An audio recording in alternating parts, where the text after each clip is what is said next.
Muy bien, pues buenas tardes. En primer lugar, quería agradecer a la Fundación APE, a Carlos Peralta y al doctor Jáuregui por la confianza que me muestran invitándome a arrancar con la parte de ponencias en esta jornada sobre trastornos de la conducta alimentaria. Y bueno, como he visto caras conocidas, los que ya me conocen saben que me organizo fatal el tiempo y al final toca correr, entonces no voy a entretener mucho, pero también los que me conocen saben que hay un par de cosas que me parecen muy importantes y siempre las cuento al principio porque como al final toca correr, pues para que esto por lo menos quede dicho. Y esta es una de ellas, y es que las cosas que voy a contar no son cosas que yo me he inventado y en gran medida son el resultado del trabajo de muchas personas. Algunas están en la literatura, pero otras forman parte del trabajo que tengo la suerte de poder realizar con algunas personas del grupo de investigación o con las que colaboramos en momentos puntuales, como el Servicio de Neurocirugía del 12 de octubre. Mis compañeros de la unidad de daño cerebral del Hospital Beata Mariana, de los psicólogos, aquí están unos cuantos de ellos y esto es parte del equipo. Y Nacho Quemada, que es, digamos, como el responsable de toda la red de centros de neurorehabilitación de las hermanas hospitalarias. Y luego tres personas que para mí son muy importantes y sin duda alguna también a ellos les debo estar aquí esta tarde hablando de estas cosas, que son Juan Álvarez Linera, que es el jefe de neuroradiología del Hospital Ruber Internacional, con quien tengo la suerte de trabajar, y Juan Manuel Muñoz Céspedes y Ángel Rono, que fueron las personas que me abrieron las puertas del Hospital de FREMAP en Majadahonda y donde tuve la oportunidad de ver mis primeros pacientes con lesión cerebral, y gracias a ellos pues me he ido metiendo en el mundo de la neuropsicología y bueno, les debo mucho y esto debo reconocerlo y me gusta siempre decirlo, la verdad. Bien, dicho esto, que como decía es muy importante, cuando me propusieron, yo no soy experto en trastornos de la conducta alimentaria en absoluto y he cogido la anorexia porque me parecía que era en el campo en el que quizá podría aportar algo más. Y cuando hice una revisión tuve la suerte de encontrar un artículo de 2014 que dice: vamos a revisar la literatura y vamos a ver qué cosas se están investigando, sobre qué se sabe y sobre dónde hay lagunas. Y los gráficos creo que son interesantes. La mayoría de los artículos, de los 100 artículos digamos, más importantes, de acuerdo con unos criterios y unos determinados parámetros, parece que sobre lo que más se ha publicado es sobre mecanismos y origen de la anorexia. Si bien la mayoría de estos artículos tienen que ver con cuestiones de carácter psicológico, relacional, familiar, y bueno, parece que esos artículos luego no tienen un elevado impacto en cuanto al número de citas. Sobre epidemiología también se ha escrito, sobre medida y clasificación de los diferentes tipos o dificultades asociadas a la anorexia, y es este ámbito el que parece que ha dado tiene como resultado un mayor impacto en otras investigaciones. Lo cierto es que una vez revisada la literatura se pueden extraer dos conclusiones principales. La primera es que hay dos áreas que están poco representadas en la literatura científica sobre la anorexia, que son las bases neuroanatómicas de la enfermedad y el tratamiento de la enfermedad. Digamos que son dos de las áreas que, de acuerdo a estos parámetros, parece que deberían ser potenciadas. Es verdad que el artículo es de 2014 y la literatura, si no me equivoco, paran de revisarla en el 2010, de tal manera que han pasado ya 8 años. Seguramente en estos últimos 8 años se ha investigado mucho sobre estas bases neuroanatómicas y quizá algunos aspectos más también sobre el tratamiento.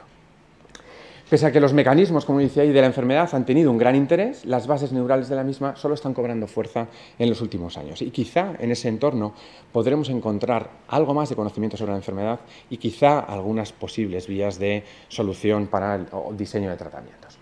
No voy a definir cosas que son bien conocidas por todos ustedes, seguro, pero en todo caso, si acudimos a esta pequeña definición o descripción, pues podemos ver que dice: las personas con anorexia insisten en que el tamaño de su cuerpo y su peso son mayores de lo que deberían y mayores que cómo los perciben otras personas. Lo cierto es que parece que esto podría tener algún tipo de relación con algunos componentes perceptivos y luego profundizaremos un poquito más en este aspecto. También es verdad que no existe una explicación satisfactoria y completa, y si conocemos poco sobre los mecanismos neurobiológicos de la enfermedad, pues efectivamente estamos dejando algunas cosas sin posiblemente considerar en el momento de hacer el diseño de los tratamientos. y tampoco existe un tratamiento plenamente efectivo. Desde luego que hay muchas cosas que se hacen y funcionan muy bien. Gran parte de las personas afectadas por esta enfermedad solucionan de un modo u otro algunas de las dificultades en la vida cotidiana, pero es verdad que hay un porcentaje de personas para las que no existe a día de hoy una solución plenamente satisfactoria. Entonces, en este punto, ¿qué puede hacer la neurociencia y el conocimiento del cerebro para mejorar esta situación? Bueno, los métodos en neurociencia han sido múltiples desde la antigüedad. Antes se palpaban cabezas bueno, como en Los Simpson, todo lo han hecho Los Simpson, o todo lo que ocurre en la realidad ha salido también en Los Simpson. Bueno, pues también en este ámbito, ¿no? Entonces se palpaban cabezas y se medían estructuras y se pensaba que cuanto mayor era el cráneo en determinado lugar, eso era porque el cerebro por debajo se había desarrollado también mucho y entonces estudiaban el cráneo de asesinos y entonces decían que las áreas donde había más protuberancias pues eran las áreas de la agresividad, en fin. Bueno, un razonamiento que de alguna manera se parece a cosas que hacemos hoy con tecnología pues, de neuroimagen, en fin, un poco más sutil en el momento actual, pero en todo caso, bueno. Lo cierto es que es el estudio de pacientes lo que permitió hace años avanzar mucho en el conocimiento del cerebro. Y tenemos pacientes clásicos como el paciente Tan de Broca, luego el área de Wernicke o casos como Phineas Gage, que nos ha enseñado mucho sobre cómo funcionan las cortezas prefrontales que son tan importantes y están tan de moda en el momento actual. Lo cierto es que este método lesional ha permitido averiguar cosas. Por ejemplo, bueno, lo que hacemos es investigar el efecto de una lesión en concreto en una estructura del cerebro y vemos cuál es su efecto en la conducta. De tal manera que si uno tiene una lesión, por ejemplo, en V4, que es una estructura occipital, aparece una ceguera para el color. Las personas que tienen lesión en V4 ven en blanco y negro. Bueno, pues se ha podido asociar una estructura del cerebro con un patrón de conducta, una característica del rendimiento cognitivo. También las dificultades de memoria episódica, como con el paciente HM, que es un paciente clásico en la neuropsicología, que le hicieron una intervención en los hipocampos y destruyeron de forma inmediata un tipo específico de memoria, la memoria episódica. También sabemos que existen problemas de inhibición por dificultades o por lesiones en las cortezas prefrontales o alteraciones perceptivas. Y sobre este componente, insisto que vamos a profundizar un poquito más. Claro, decimos, se puede investigar en pacientes que tienen una lesión cerebral. Y es verdad, podemos investigar en traumatismos, accidentes cerebrovasculares, anoxias, tumores, procesos infecciosos, ¿vale? También en algunas enfermedades degenerativas, como la esclerosis, el Parkinson, las demencias, y en enfermedades del desarrollo. Pero lo cierto es que en los últimos años también está cobrando mucho interés las microalteraciones, cosas que no son visibles a simple vista en imágenes por resonancia magnética, por ejemplo, pero en algún punto podemos asumir que la esquizofrenia, el trastorno obsesivo-compulsivo, los trastornos de la conducta alimentaria pueden quizá tener algún tipo de correlato neuroanatómico o podemos quizá buscar algo en el cerebro que nos ayude a comprender mejor la enfermedad. Esto lo añado también porque en los últimos tiempos, no tanto, ya unos cuantos años, tiene también interés estudiar grupos de expertos. Por ejemplo, si queremos investigar en memoria, ¿quiénes son los expertos en memoria? Las personas que están estudiando oposiciones. Gastan 8 horas al día en memorizar cosas. Durante un periodo de su vida se convierten en expertos en memoria y los convierte en un grupo fantástico para investigar sobre los mecanismos de memoria. Igual que podemos coger a deportistas o bailarines profesionales para investigar, por ejemplo, sobre mecanismos motores, mecanismos de la acción, ¿vale? Entonces, estudiar a grupos de expertos también tiene interés en neurociencia en los últimos tiempos. Añadimos en este punto las técnicas de neuroimagen. Las técnicas de neuroimagen lo que nos permiten es al menos dos cosas. Podemos manipular variables de conducta, podemos pedir a los individuos que hagan algún tipo de actividad cognitiva, les metemos dentro de la resonancia o registramos con algún tipo de registro de actividad cerebral qué es lo que ocurre en su cerebro mientras están haciendo ese tipo de razonamientos, ese tipo de memorizaciones, en fin, cualquier tipo de actividad cognitiva, emocional o motora. Y también en algunos casos podemos seleccionar grupos y ver qué correlatos tienen algunas características que hemos seleccionado. Podemos comparar el cerebro de personas con algún tipo de trastorno de la conducta alimentaria con el de personas que no tienen esa característica y ver si las diferencias en los cerebros nos dan algunas pistas de qué áreas del cerebro parecen guardar una cierta relación con esa alteración. Lo cierto es que eso nos ha permitido estudiar muy bien los procesos cognitivos. Cada día sabemos más cosas de las relaciones entre el cerebro y la conducta. Podemos utilizar individuos sanos, insisto, individuos además expertos en un área en concreto, un paciente que estaba preparando oposiciones me decía, pero yo no soy sano, no porque venga aquí como paciente, sino porque preparo oposiciones. Estar 8 horas delante de un libro no puede ser bueno. Pero en fin, bueno, ese entra un poco entre los sanos. Y podemos aprender también cosas sobre la resolución temporoespacial, de no solamente dónde ocurren las cosas en el cerebro, sino también cuándo y cómo ocurren las cosas en el cerebro. Gracias a la aparición de las técnicas de imagen sabemos cosas. Por ejemplo, sabemos que hay un área en el giro fusiforme que es especializada en las caras, en el procesamiento de las caras. Siempre que tenemos una cara en nuestro campo visual, es un área que se activa y nos está diciendo que hay un estímulo biológicamente relevante y que podemos prestar atención porque igual tiene información relevante para nuestra propia supervivencia. O, por ejemplo, el control motor. Y dentro del control motor, pues tenemos una estructura y otras que son para el tacto y para el grasping. Son pequeños detalles, no es lo mismo tocar que agarrar. Son pequeñas diferencias y vamos sabiendo poco a poco cómo funciona el cerebro para cada una de estas funciones. O la memoria, que tiene una relación con las cortezas prefrontales, pero también con regiones mediales del lóbulo temporal, con los hipocampos. Bueno, pues cada vez tenemos más información sobre cómo funciona el cerebro. Y en este punto creo que podemos definir una disciplina como la neurociencia cognitiva. La neurociencia cognitiva aparece a finales de los años 80 con un grupo de investigadores que se dan cuenta de que se pueden mezclar los objetivos y los intereses de la psicología cognitiva con los procedimientos habitualmente utilizados en el campo de la neurología o de las neurociencias en general. El objetivo que tiene esta nueva disciplina es mejorar el conocimiento sobre la cognición humana, estudiando los correlatos que tienen con el funcionamiento del cerebro. Y para ello se utilizan técnicas propias de las ciencias del cerebro y en concordancia con el ámbito de la psicología cognitiva.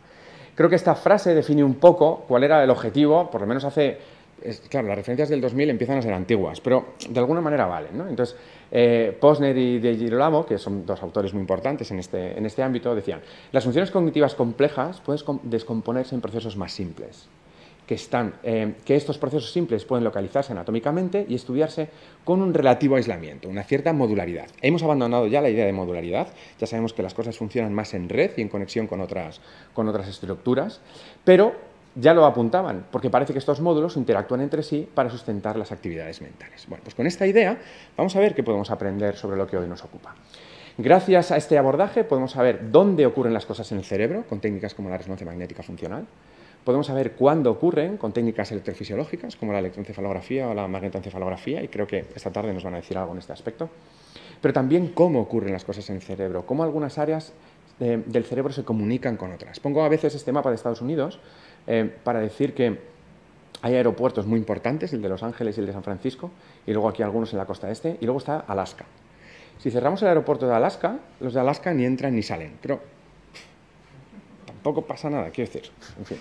Bueno, para ello sí, pero si cerramos alguno de los aeropuertos grandes, toda la comunicación, no solamente en Estados Unidos, sino a nivel mundial, se despatarra. Todo deja de funcionar. Bueno, pues en el cerebro ocurre algo parecido. Hay algunas estructuras que son como aeropuertos principales. Y si cerramos uno de esos aeropuertos, tenemos problemas. La idea es, con toda esta información, ¿qué aprendemos? Bueno, pues obtenemos modelos teóricos de atención, de función ejecutiva, de percepción, que nos permiten quizá estructurar este conocimiento y a lo mejor empezar a detectar en cuál de esas cajas, en cuál de esos componentes, en cuál de esos aeropuertos existe un problema y ver si podemos de alguna manera solucionar el problema específico de ese aeropuerto. Ahora vamos a trabajar unos minutos. Es la hora de la siesta. Bueno, ya va pasando la hora de la siesta. Entonces, para que nos terminemos de despertar, les voy a pedir que hagamos un ejercicio. ¿De acuerdo? El ejercicio consiste en lo siguiente. En la pantalla yo les voy a enseñar un número en el centro de la pantalla, ¿vale? De 4 cifras. Entonces, lo que les voy a pedir es que den un golpe, no sé, en la pierna, por ejemplo, ¿vale? Con la mano derecha, si los números que están en el extremo, en este caso el 7 y el 3, en los extremos, son iguales en la condición par-impar. Es decir, si los dos son pares, mano derecha. Si los dos son impares, mano derecha también, ¿vale? Pero si uno es par y el otro impar, mano izquierda. ¿Estamos de acuerdo? ¿Estamos despiertos? Muy bien. Lo repito por el que está despertando ahora con las risas. Si los dos de los extremos, si los dos son pares o los dos impares, mano derecha. Si uno es par y otro es impar, mano izquierda. ¿De acuerdo?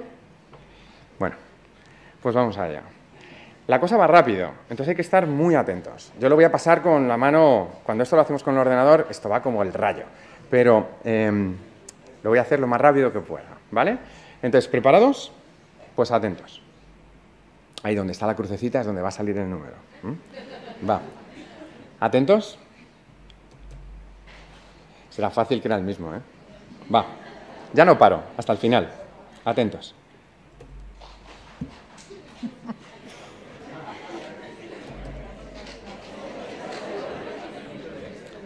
Muy atentos, ¿vale? Todos mirando ahí, muy atentos.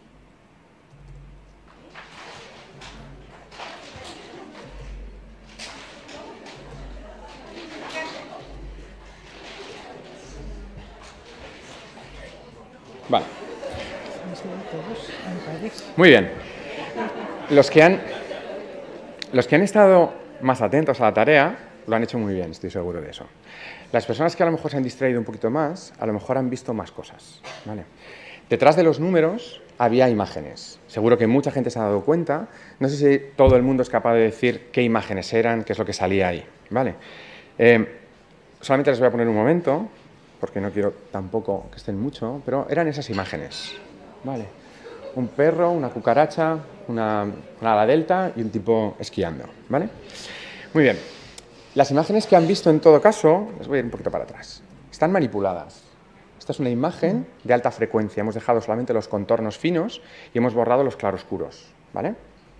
Y esta es todo lo contrario. Hemos dejado los claroscuros y hemos dejado los claroscuros y hemos borrado el contorno fino. Es una imagen de baja frecuencia, ¿vale? Entonces ahora vamos para allá y vamos a ver cómo funcionan estas imágenes. Les voy a enseñar una imagen, ¿vale? A lo mejor los de atrás lo ven mejor que los de cerca. Con los de cerca va a funcionar quizá algo mejor. ¿Saben lo que hay ahí?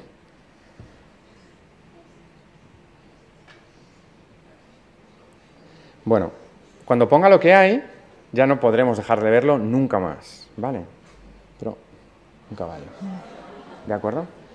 Si ahora volvemos a la imagen inicial, ya no podemos dejar de ver el caballo, ¿vale? Pero esta es una imagen de baja frecuencia. Hemos eliminado el contorno fino y ha quedado el claroscuro. Esta es más fácil, pero a mí me gusta más. Y hay quien dice, son personas, ya, no.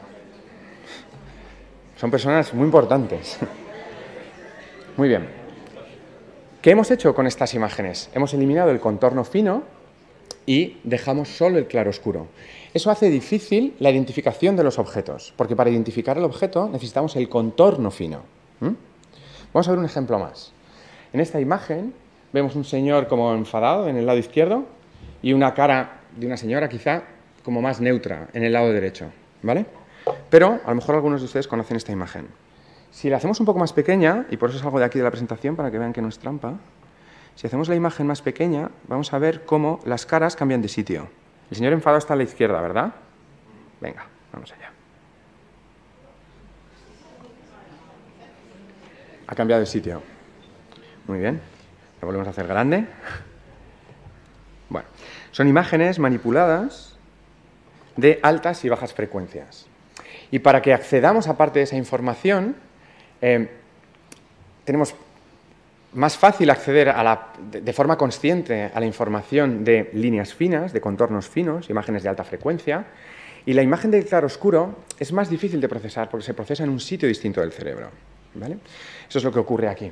Las imágenes de alta frecuencia, los contornos finos, ¿vale? Como este, o las imágenes completas, se procesan de alguna manera en cortezas visuales primarias, ¿vale? La información que llega a corteza visual primaria es la que nos permite identificar el objeto, ¿vale? Por otra parte, las imágenes borrosas, las de claroscuro, se procesan en otras estructuras del cerebro, en parte en regiones occipitales y en parte en regiones prefrontales. ¿Qué ventajas tiene cada una de estas vías? Bueno, este es otro ejemplo de lo mismo. Este es un artículo de unos autores españoles, una revista buenísima. Aquí también participa Stefan Moratti, que es un profesor de la Complutense del que antes hemos hablado. Y lo que sabemos es que las imágenes de alta frecuencia, los contornos finos que nos permiten reconocer las imágenes, se procesan muy lentamente, ¿vale? Eso es lo que va por lo que llamamos la vía ventral. Va de regiones occipitales hacia regiones inferiores del lóbulo temporal y nos permite identificar qué es lo que estamos viendo. Pero es una vía lenta.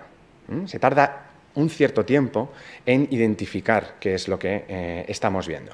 Sin embargo, la vía que se ve en borroso es una vía extraordinariamente rápida, que ignora las cortezas visuales primarias para prácticamente pasar directamente a regiones motoras.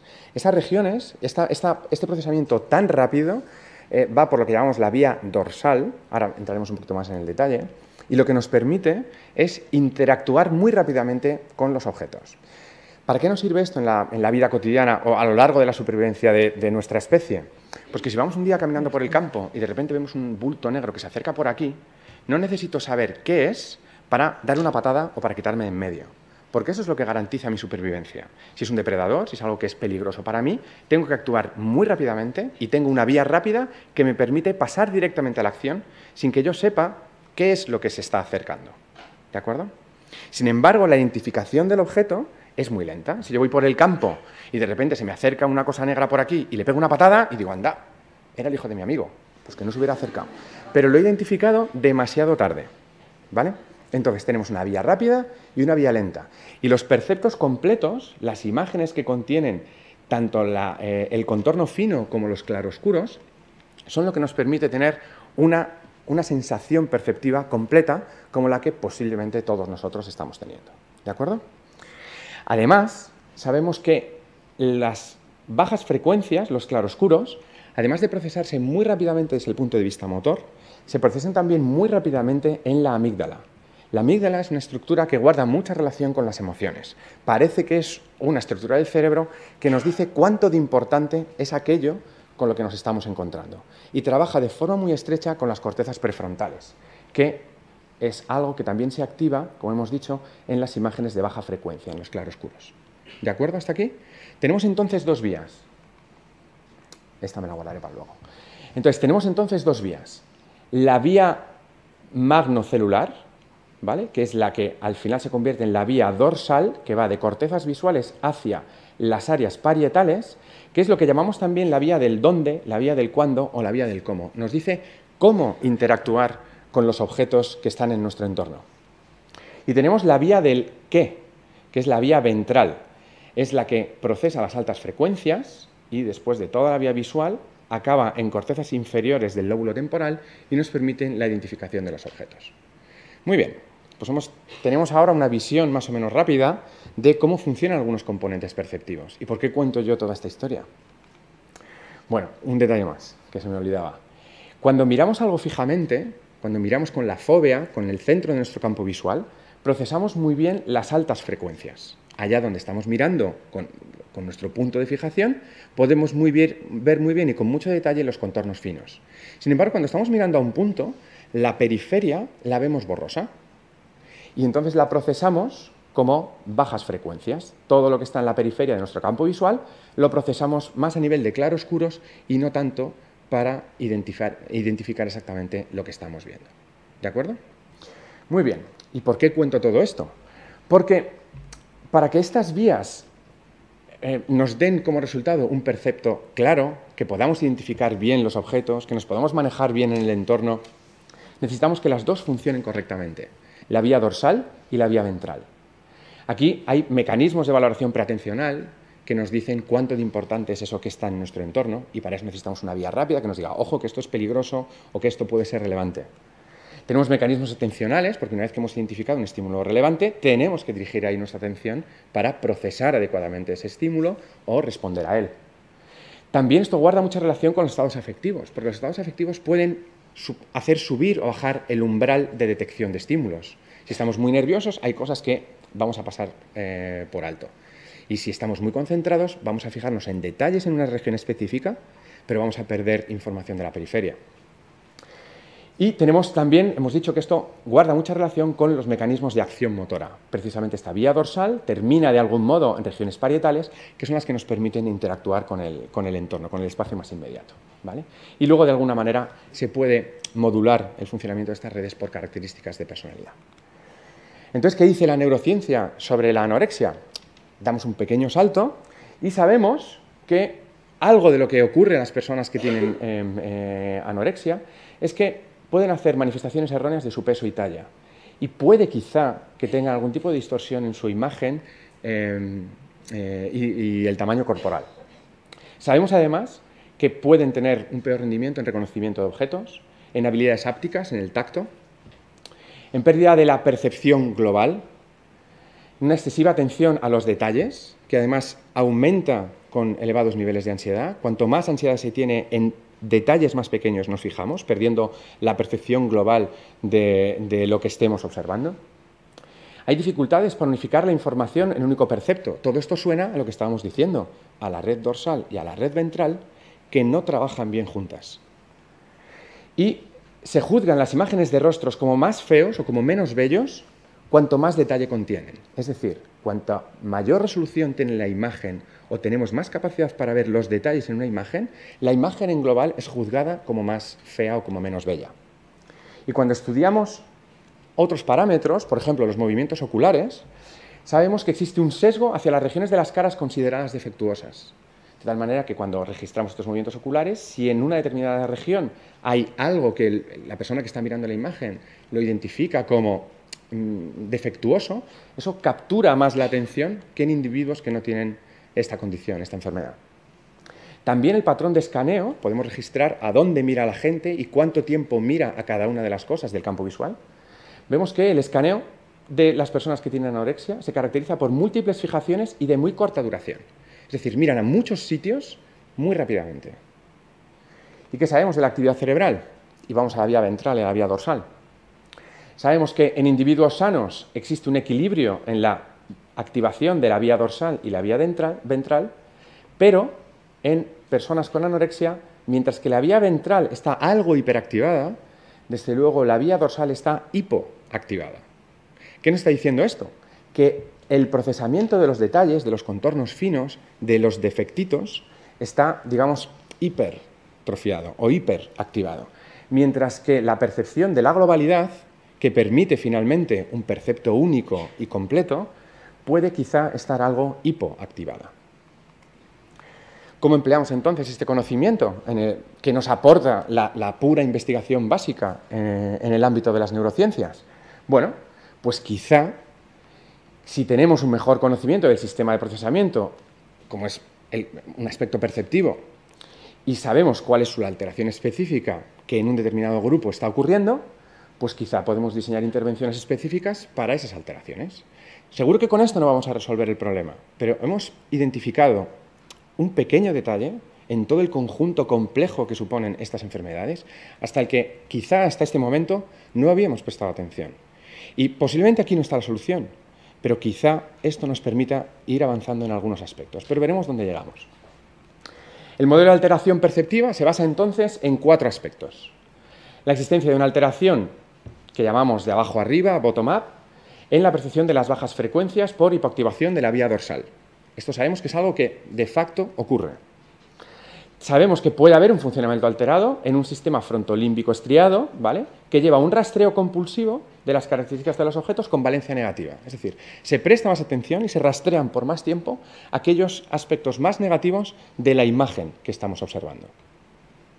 Y todo lleva a fijaciones visuales más cortas y movimientos oculares de alta velocidad, que lo que nos permiten es detectar con mucha precisión el pequeño detalle, el contorno fino, que nos ayuda al reconocimiento del objeto, pero no nos permite manejarnos bien con los claroscuros, que son los que al final tienen un mayor peso para el inicio de acciones, ¿vale? El resultado es una conciencia visual quizá defectuosa, en la que los detalles no se integran en un todo, sino que sobreviven como defectos, ¿vale? Algo parecido a lo que quizá ocurre en la simultagnosia en los pacientes con lesión cerebral, que pueden ver diferentes componentes de una imagen, pero les cuesta integrar todos esos componentes dentro de una figura global. Muy bien. ¿Podemos derivar de aquí una propuesta terapéutica? Bueno, podemos quizá hacernos al menos algunas preguntas. ¿Es posible que entrenando el sistema visual en el procesamiento de las bajas frecuencias, que es donde parece que puede haber algo de problema, mejore el rendimiento en la percepción y en el procesamiento global de las imágenes? Es una pregunta por responder. ¿Modificando la conducta de movimientos oculares, podría aumentarse el procesamiento dorsal y disminuir el ventral? ¿Y es posible que manipulando parte de los componentes perceptivos se pueda reentrenar la selección atencional y que no nos fijemos solamente en esos aspectos de valencia más negativa, sino que empecemos a prestar atención a otros componentes de aquella imagen que estamos observando? Estos autores, el grupo de, esto está mal, no es Fesuner, es Feusner, en la UCLA, en la Universidad de California en Los Ángeles, han diseñado, ahora mismo tienen un ensayo clínico en marcha que empezó en el mes de enero y para el que todavía no existen resultados, pero es un ensayo en el que están poniendo en marcha cada una de estas situaciones. Utilizan paradigmas tipo Nabon, que no sé si se ve muy bien desde ahí lejos, pero son letras grandes formado por letras pequeñas. Esto es una S formado por S y esto es una S formada por H, y aquí algo parecido. ¿Vale? Aquí podemos prestar atención a la globalidad o al detalle fino, a cómo se están formando esos estímulos. Bueno, con este tipo de estímulos quizás se puede entrenar a las personas que tienen esta condición para que presten atención más al estímulo global y no tanto al detalle que conforma ese percepto más grande, más complejo. También están sugiriendo la visión de imágenes manipuladas en frecuencia espacial. Ya hemos visto que esas se procesan en diferentes sitios del cerebro. Bueno, pues utilicemos imágenes manipuladas en frecuencia espacial para entrenar a los individuos a prestar atención a esas bajas frecuencias a las que habitualmente no se les presta tanta atención. También están utilizando fotos de rostros en los que se pone un punto de fijación, muchas veces es el propio rostro de la paciente que está en el estudio, de tal manera que, procurando que no muevan la mirada de ese punto de fijación, describan la imagen. ¿Vale? Es decir, se está entrenando la visión periférica, que es esta que facilita el procesamiento de los claroscuros, de los contornos, sin que se preste tanta atención al contorno fino, que es el que va por la vía ventral, que está como hiperactivada en estas personas.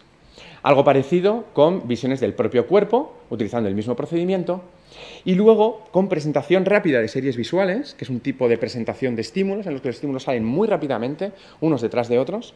Eso dificulta la presencia de movimientos sacádicos, de tal manera que solamente pueden estar mirando a un punto, y la información es procesada precisamente más a nivel de claroscuros y no tanto a nivel de contorno fino.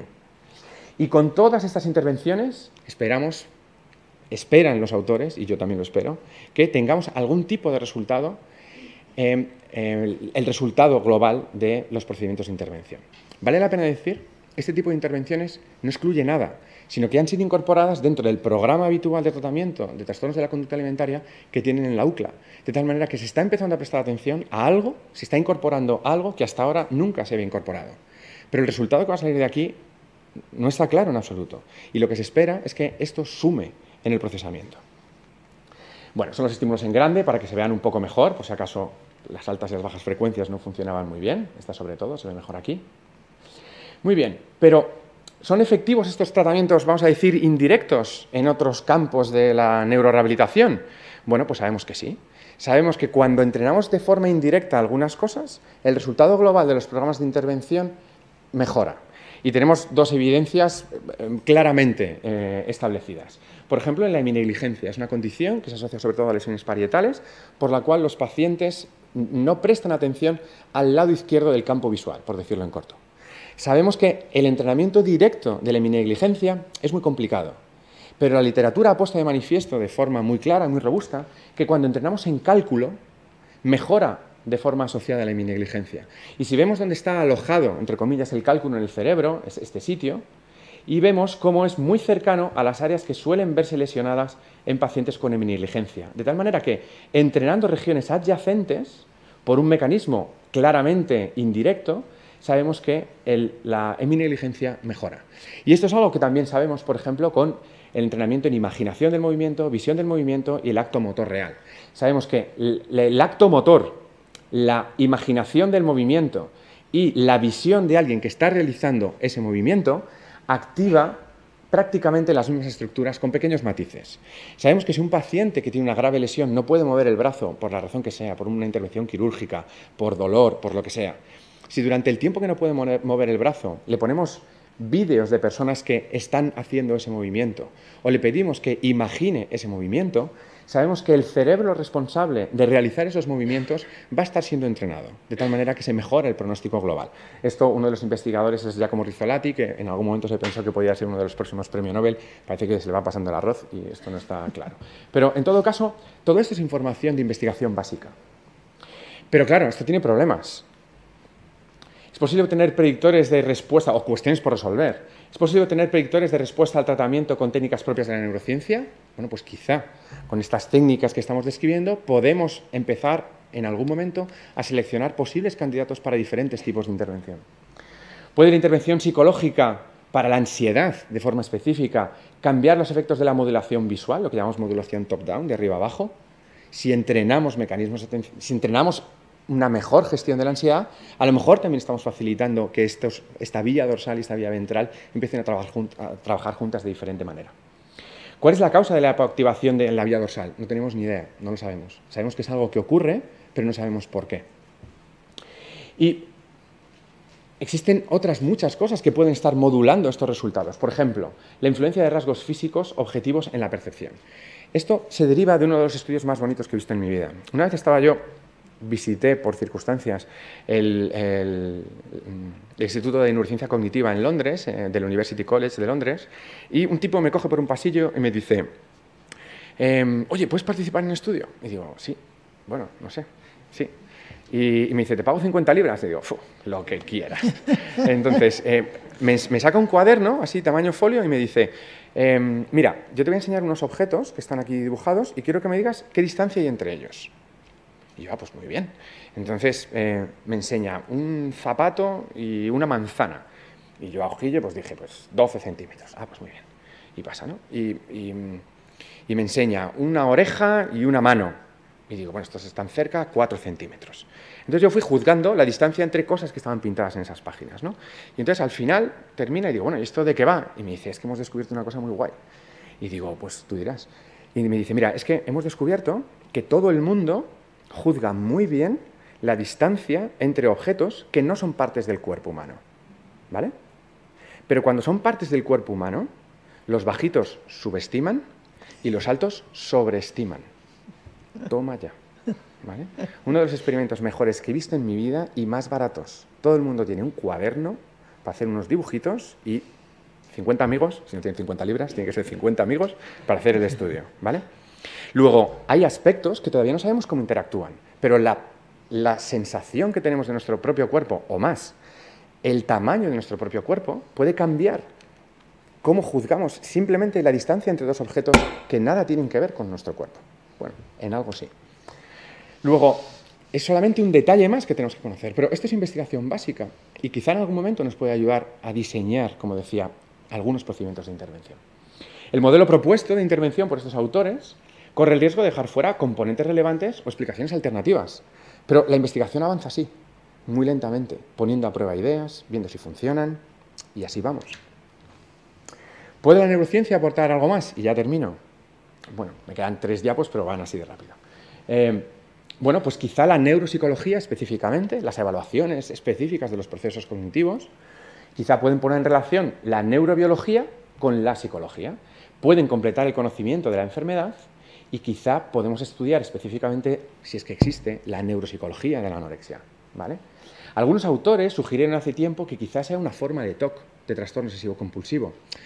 Yo no lo sé, no soy experto en este ámbito, pero lo que sí parece claro es que al menos hay un cierto solapamiento en algunas características de rendimiento cognitivo. Si se parece el TOC y la anorexia, ¿pueden los tratamientos efectivos para el TOC aplicarse a la anorexia? Bueno, pues me atrevo a decir una cosa en la que estoy implicado. Y tiene que ver con la psicocirugía. La psicocirugía es un procedimiento altamente agresivo que solamente se puede aplicar en casos extraordinariamente graves. Los criterios de admisión para un proceso neuroquirúrgico como este son duros y solamente se aplica en muy pocos sitios, ciertamente. También es verdad que está rodeado pues, de, en fin, de miedos, de unos ciertos prejuicios, pero la historia nos hace pensar que hay que ser muy cauto con este tipo de intervenciones. Y lo cierto es que para pacientes con trastorno obsesivo-compulsivo extraordinariamente graves, que han tenido varios intentos de suicidio, que llevan muchos años de tratamiento, que nada ha servido, parece que los procesos neuroquirúrgicos, la neurocirugía ablativa, puede ser una posible respuesta que a lo mejor ayude a resolver algunas de las dificultades que tienen en su vida cotidiana. Antes lo comentaba, antes de entrar aquí, cuando el neurocirujano me propuso participar en este ensayo, yo le dije, mira, Roberto, yo encantado, pero a mí me suena que esto va a ser una carnicería. Entonces, si sale que esto es una carnicería, hay que publicarlo igual. Y el neurocirujano me dijo, ningún problema. Y bueno, pues yo estoy evaluando a los pacientes prequirúrgicos y postquirúrgicos y lo cierto es que la literatura empieza a ser tozuda también en este aspecto, porque hay una multitud de ensayos que están diciendo que este tipo de intervenciones sirven para mejorar a estos pacientes con trastorno obsesivo-compulsivo extraordinariamente graves. La lesión o la intervención es una lesión que no tiene vuelta atrás, es decir, una vez que se hace game over, ya te la llevas para siempre. Y por eso hay que ser extraordinariamente duro con los criterios de admisión a este proceso neuroquirúrgico. Y fundamentalmente lo que se hace es una cingulotomía. Estos son los cíngulos, el fascículo cingulado, y se produce una lesión en uno de los cíngulos o de forma bilateral y una lesión en el brazo anterior de la cápsula interna, que es esta estructura, este cable, vamos a decir así, ¿vale?, que conecta estructuras prefrontales con otras regiones del cerebro y se produce una lesión bilateral, también unilateral en algunos casos.